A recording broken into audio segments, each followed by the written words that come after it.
Welcome to today's wall hanging tutorial. My name is Claudia and I'm going to show you how I made this piece. You need 6mm macrame cord and a dowel that's about 13 centimeters long. Attach two 150 centimeter cords with the lark's head knot. If you're not familiar with any of the knots I'm using in this tutorial, I'll be providing pop-up links to tutorials to teach those exact knots. Attach two 130 centimeter cords on each side of those cords.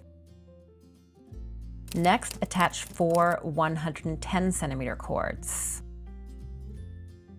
Then four 90 centimeter cords. Your cords will be tiered like this. We're now going to do continuous vertical clove hitch knots. Put your entire roll of cord on the floor beneath your macrame and use the one end. Way less cord wastage this way. Do vertical clove hitches across the top.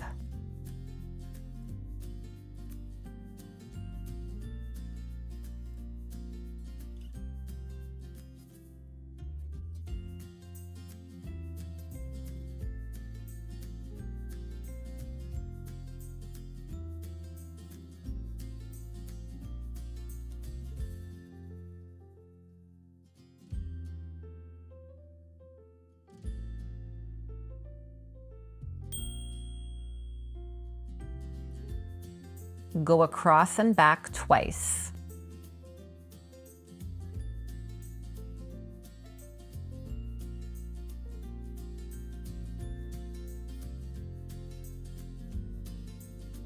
Now cut the cord so you have an end long enough to tuck away later. Cut a piece of cord that is a few inches longer than the width of your macrame. Do one row of double half hitches. I have a little tip for you when you're doing double half hitch knots. Sometimes you might find that there's too many in the row and it feels crowded. So instead of doing every single one a double half hitch, do one double half hitch and then a single and alternate, and you'll find that you have the right amount of space.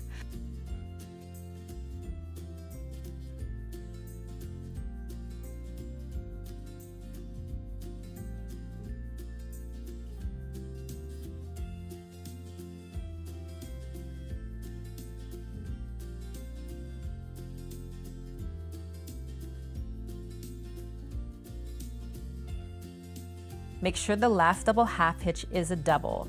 A single could loosen itself up.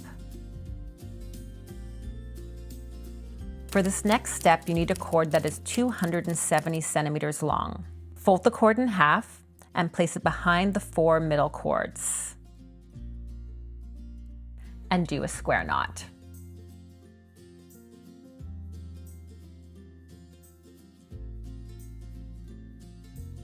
You can see how I'm pulling on the filler cords to get the first knot snug up to the double half hitch row.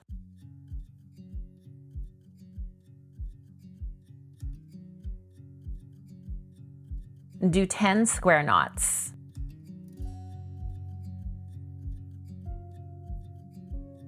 To count how many square knots you have, each loop on the left is one knot. Take a 230 centimeter length of cord and do a column of square knots with the next four cords. I've done 8.5 square knots. To see this visually, I've finished with a complete knot on the right instead of the left. Use another 230 centimeter cord for the square knot row on the other side. You want those columns to be the same length. Next, use 180 centimeter lengths of cord. I did 7 square knots for these columns. Next, use 130 centimeter cords and do 5.5 square knots. With a 70 centimeter length of cord, do a wrap knot at the bottom of the square knots. I wrap around 4 times.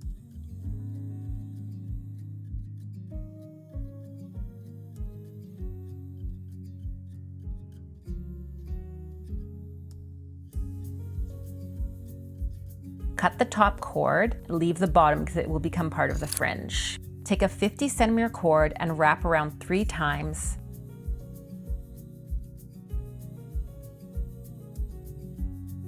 And then knot it at the back. Dab some glue on the knot and then trim the ends. I wrap another cord around the gathering knot because I want it to have a little bit more thickness, and I find this is the easiest way to do it. Do the same thing with all the other columns.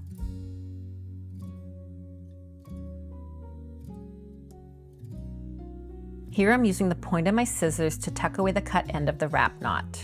I'm on the back side of the macrame now, and I'm using pliers, also known as forceps, to hide my cords. I'll put a link to this tool in the description. Then I cut the ends and glue them to make sure they stay in place.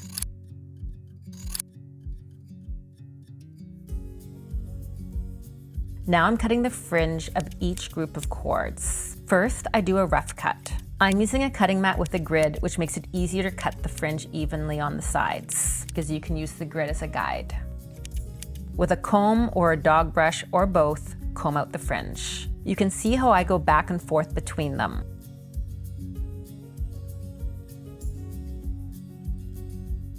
When I'm done the back side, I flip it over and comb it out again. Using a rotary cutter, I tidy up the ends as I find it's easier than scissors.